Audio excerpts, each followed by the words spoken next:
कैसे हैं आप लोग। आशा करता हूँ आप लोग अच्छे होंगे और आप लोगों की पढ़ाई भी बढ़िया से चल रहा होगा।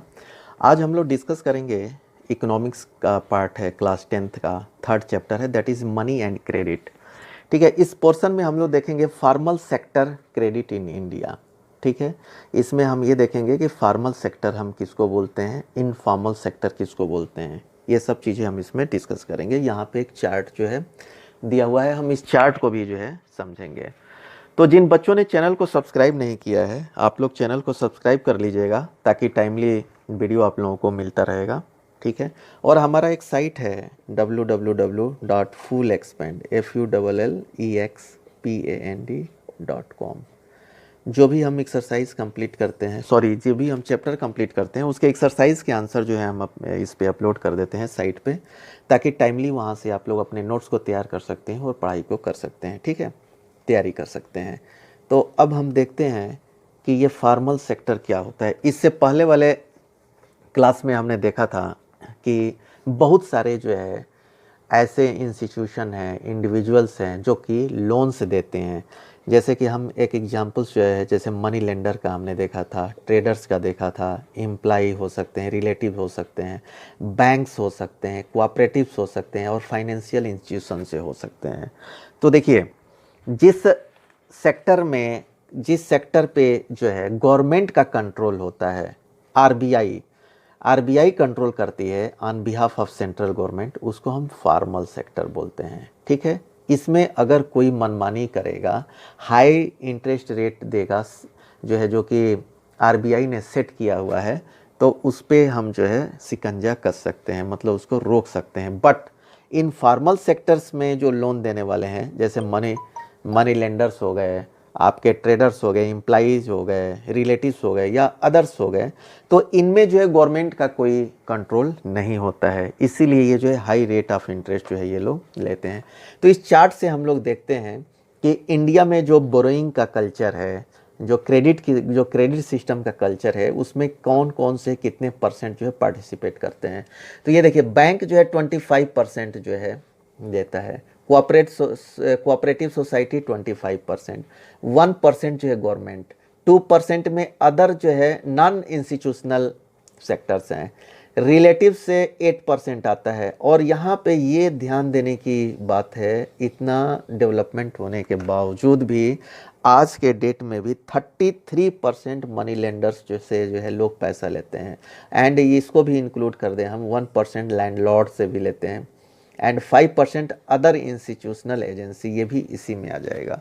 तो एक बहुत बड़ा हिस्सा ऐसा है जो कि इनफॉर्मल सेक्टर से लोग जो है पैसा लेते हैं, और ड्यू टू दैट जो है वो हाई रेट ऑफ इंटरेस्ट पे मिलता है, इसीलिए वो जो है डेप्ट में चले जाते हैं। तो हमने इस ग्राफ को जो है समझ लिया, ग्राफ इसीलिए दिया गया है ताकि ये हम समझ सकें कि फार्मल सेक्टर कितना पार्टिसिपेट करता है क्रेडिट सिस्टम में, एंड इनफॉर्मल सेक्टर जो है कितना पार्टिसिपेट करता है। ठीक है, अब हम जो है आरबीआई का फंक्शन जो है एक बार देख लेते हैं।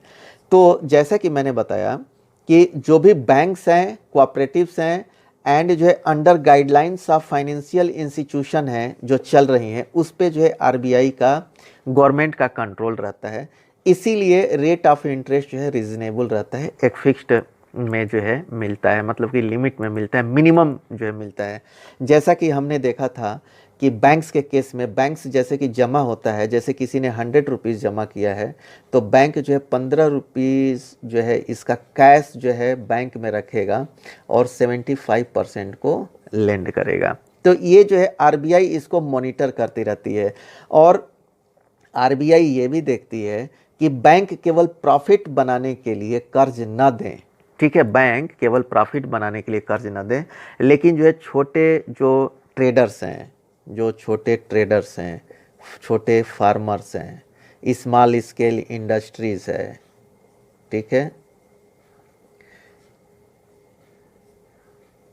स्मॉल स्केल इंडस्ट्री, तो छोटे छोटे लघु उद्योग हैं, उनको प्रमोट करने के लिए भी लोन जो है देना चाहिए। एंड पीरियडिकली जो है बैंक जो है क्या करता है, इंफॉर्मेशन जो है आरबीआई को जो है भेजता है कि जो है कितने रेट ऑफ इंटरेस्ट पे हमने लोन दिया है, किसको किसको जो है दिया है। ठीक है, तो इससे जो है ये आरबीआई का कंट्रोल जो है बैंक पे रहता है और बैंक जो है कोई मनमानी नहीं कर सकता।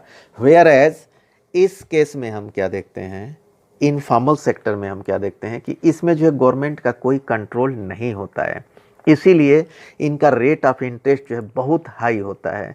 जैसे कि अभी हमने एग्जांपल्स में देखा था कि 5% पर एनम 5% पर मंथ के हिसाब से भी ये लोग देते हैं, तो वो 60% बनता है। वेयर एज बैंक कितने में दे रहा है, 8.5% में। आप लोग डिफरेंस जो है देख सकते हैं कि कितने का है। अप्रॉक्सीमेट जो है 7 टाइम्स जो है ये जो है इतने हायर पे जो है ये लोग जो है दे रहे हैं, ठीक है, मनी लेंडर्स। तो इस पे गवर्नमेंट का कोई कंट्रोल नहीं होता है, इसीलिए जो है, और ये जो 33% यहाँ पे हम लोग देख रहे हैं, इसी से जो है किसानों को प्रॉब्लम होता है। एक बार जो है अगर उनको जो है इसमें मनी लेंडर्स के पास चले गए और उन 1-2 साल उनकी खेती अच्छी नहीं हुई तो वो डेप्ट ट्रैप में चले जाते हैं, फिर जो है वो लोन चुकाने की हालत में नहीं रहते हैं, ठीक है। तो ये इतने हाई रेट ऑफ इंटरेस्ट में ये लोग जो है ये पैसा देते हैं। जैसे कि श्यामल के केस में हमने पीछे देखा था कि वो जो 60% पे जो है लेता था, उसके बाद ट्रेडर्स ने उसको 36% पे दिया, तो कितना बहुत हाई रेट ऑफ इंटरेस्ट है। तो इससे जो है डेप्ट ट्रैप में जाने का चांसेस जो है बहुत ज़्यादा रहता है, ठीक है।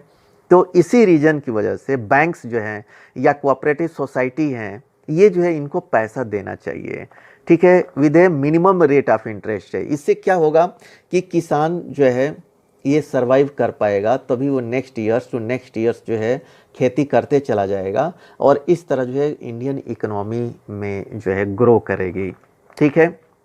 तो cheap and affordable credit is crucial for the country's development.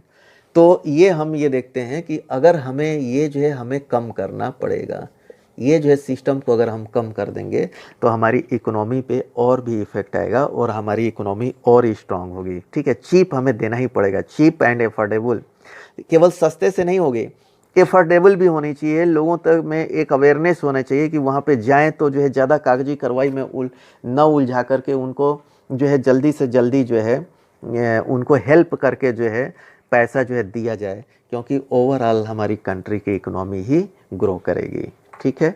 तो इस क्लास में हम इतना ही कवर करेंगे। जिन बच्चों ने चैनल को सब्सक्राइब नहीं किया है, आप लोग चैनल को सब्सक्राइब कर लीजिएगा ताकि टाइमली वीडियो आप लोगों को मिलता रहेगा। Okay, thank you.